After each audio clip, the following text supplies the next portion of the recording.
So when we are training on our forcible entry prop, we want to make sure we have all of our PPE on. We want to have our turnout gear, our gloves, our structural gloves, our eye protection, our helmet, and hearing protection, because this door rings like crazy.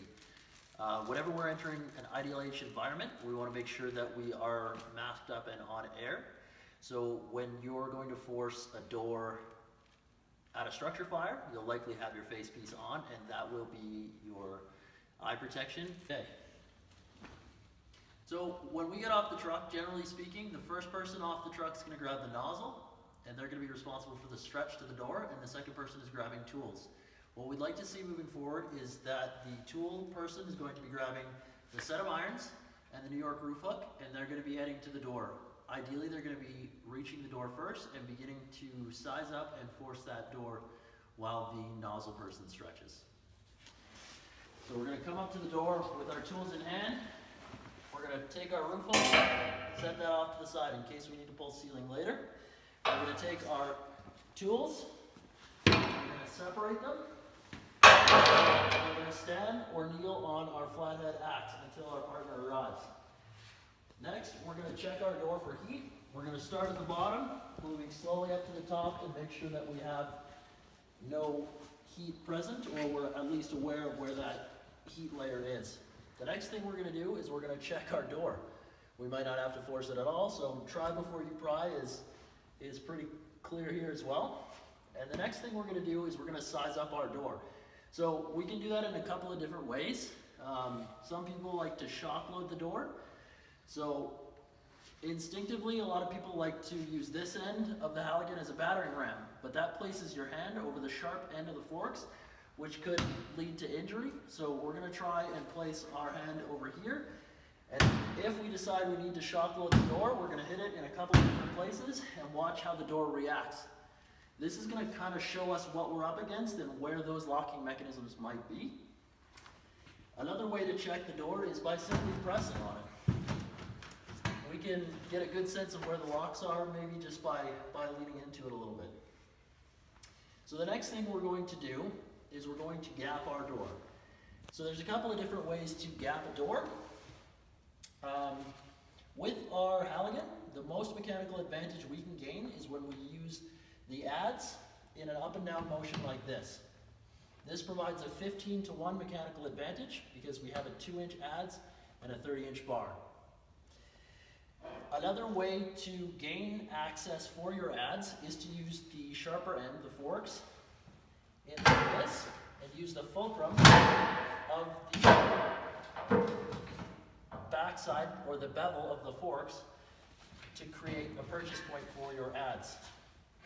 So once we've got our adze set, we can begin to gap our door.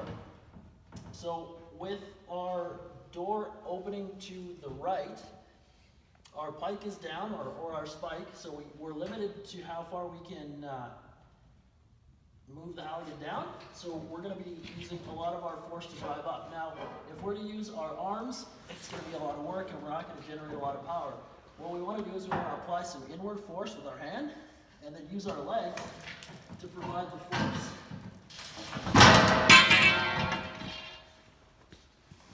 So that should be up against the side of the house where we're going to drop it. So you can hear that creaking, we're gaining a bit of purchase. So if by now my partner has arrived, I could call for a wedge. So can I get a wedge there, Shane?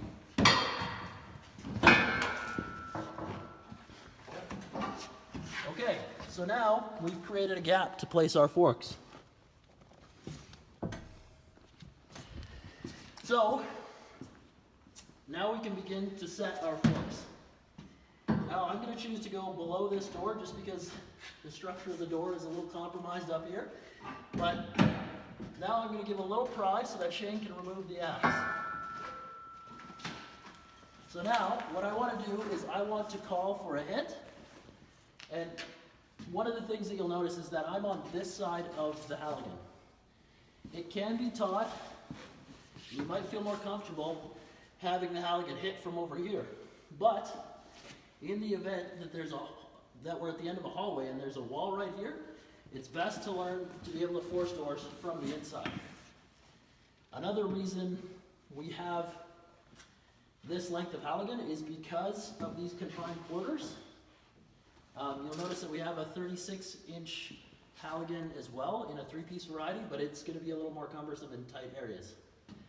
So now I'm going to call for a hit, and you'll notice that Shane's in a really stable position here so that he is swinging straight forward. He's not baseball swinging from the side, he's in a super controlled manner.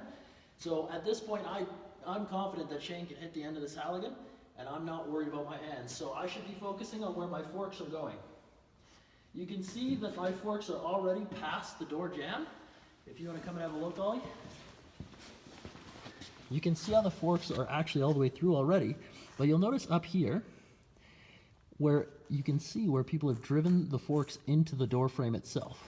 I don't know if that's super clear, but the idea is that we want to get the forks past and not into the jamb itself. So we're actually going to be applying a slight outward pressure, and we're going to call for a hit, drive,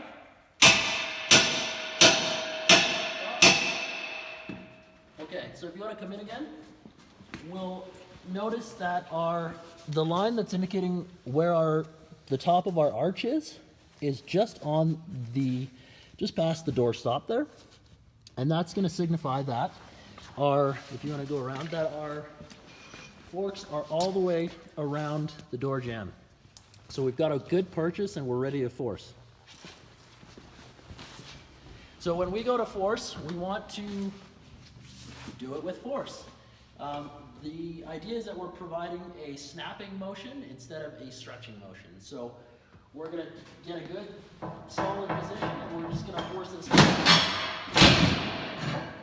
So the door is forced now and we can gain entry. You'll notice that it's sort of stuck a little bit here. We can perform the secondary maneuver, which is throwing the adze in and popping it. Immediately once we force that door, we want to gain control of it again. And then we're going to perform our live fire layout and check behind this door. So that's going to look something like this.